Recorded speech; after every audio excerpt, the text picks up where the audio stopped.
Welcome to Spotlight. I'm Liz Wade. And I'm Ryan Gertzma. Spotlight uses a special English method of broadcasting. It is easier for people to understand, no matter where in the world they live.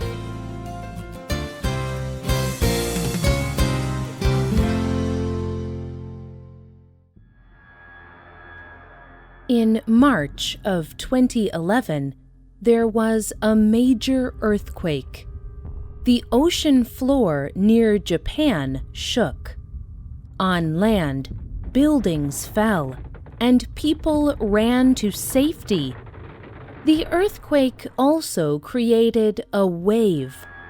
It started far away in the ocean, but it moved quickly toward Japan.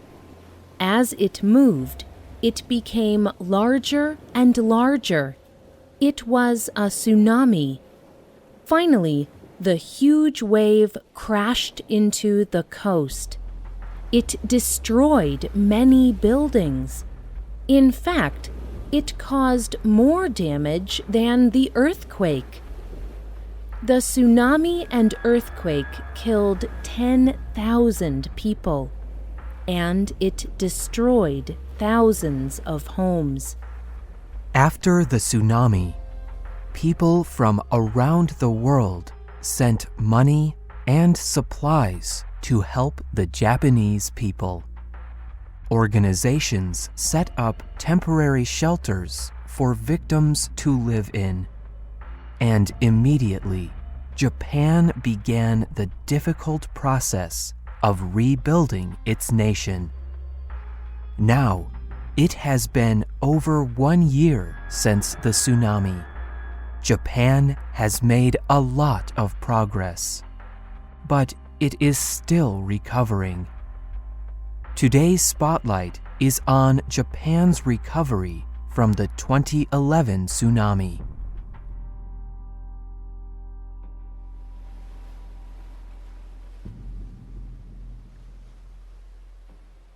The tsunami flooded much of Japan's northeast coast. It caused great damage to many buildings. One of the damaged buildings was the Fukushima Daiichi nuclear power plant. This power plant experienced a partial meltdown. The power plant became too hot. The containers around the nuclear fuel broke, and this break released radioactive material into the environment. This situation was very serious. Many people were worried about the damage to the nuclear power plant. Nuclear power can be very dangerous if it is not contained. It can cause radiation sickness, which is very painful. Contact with radiation can also cause cancer. The radiation leak had major effects on Japan. Now, no one can live near the plant. Many families have had to move away from their homes.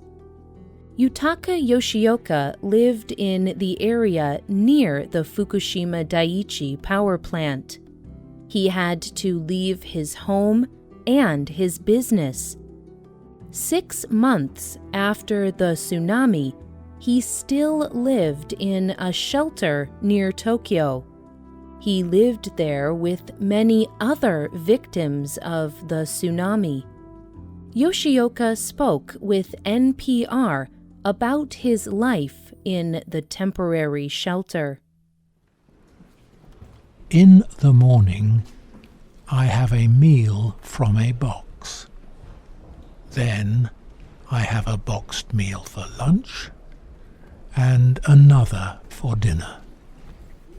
Since I have no job, I am just being lazy. I lay around and watch television. I am so old. It is impossible to change my life, to live like this. Since this time, Japan has provided temporary or even permanent homes for many of the tsunami victims. The living situations for most victims are improving. However, the work is not yet done. Moving people away from the nuclear power plant has been a major process. However, there are still many more difficult issues for Japan to fix. Jacopo Buongiorno is an expert on nuclear energy. He teaches nuclear science and engineering at Massachusetts Institute of Technology. He told the NPR news organization, "The most difficult problem for Japan is decontamination. They must clean the radiation out of the area where people used to live. They need to do this so that people can go back to their homes." Many experts say it will take years to clean up the area. However, workers cannot wait years to fix the power plant. Every day, people must work to clean and repair the power plant. there can be risks when working around radiation. So, to protect the workers, there are rules.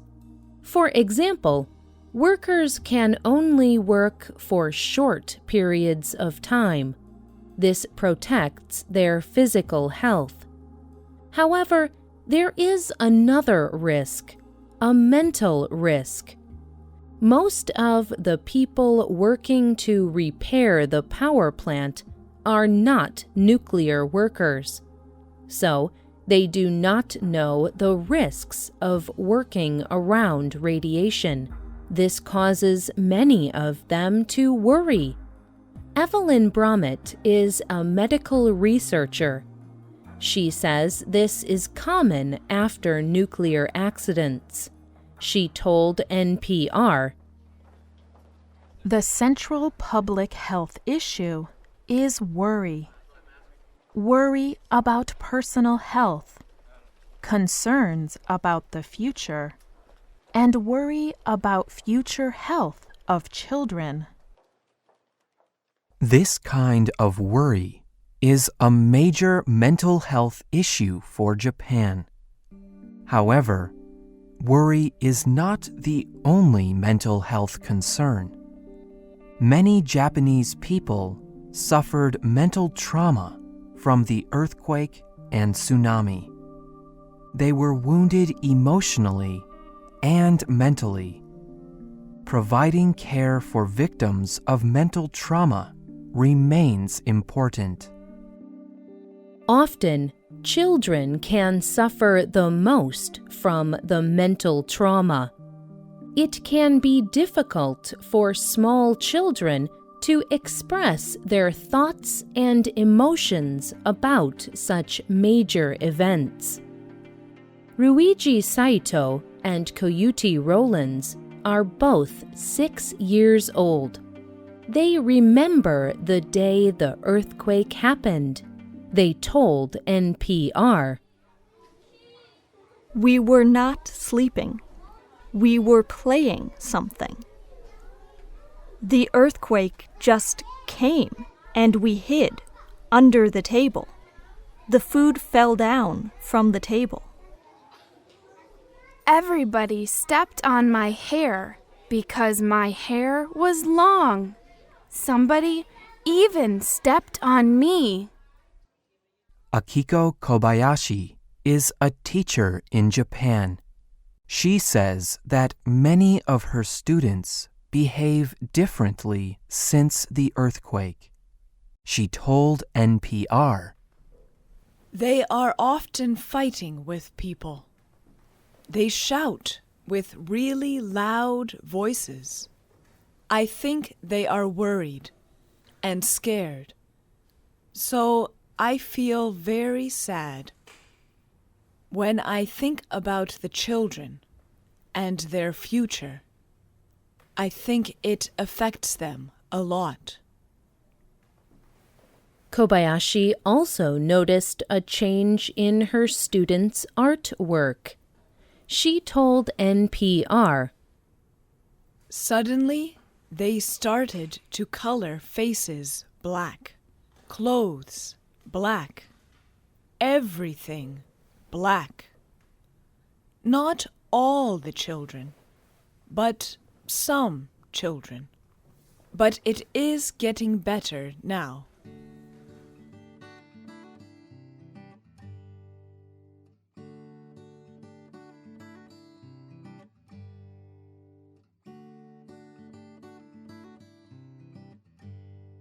Japan is recovering from the earthquake, tsunami, and nuclear accident of March 2011. Students are back in school. The Japanese government has provided houses and shelters for people who do not have them. And people are beginning to live normal lives again. However, their work is not done. The United Nations leader, Ban Ki-moon, believes Japan has responded well to these terrible events. 1 year after the earthquake and tsunami, he gave a speech. In it, he spoke about his visit to Japan after the earthquake. His words express the spirit behind Japan's recovery. I will never forget the faces of the young Japanese I met. In a minute, the earthquake destroyed their homes. Some of their friends and parents were missing or dead.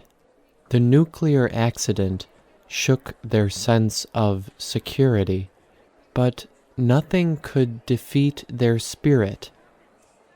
When I met with the people of Fukushima, I heard their simple wish for the world, that no country or community should suffer what they had been through.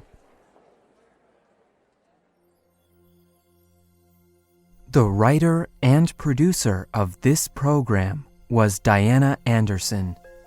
The voices you heard were from the United States and the United Kingdom. All quotes were adapted for this program and voiced by Spotlight. You can listen to this program again and read it on the internet at www.radioenglish.net. This program is called Japan in Recovery. We hope you can join us again for the next Spotlight program. Goodbye.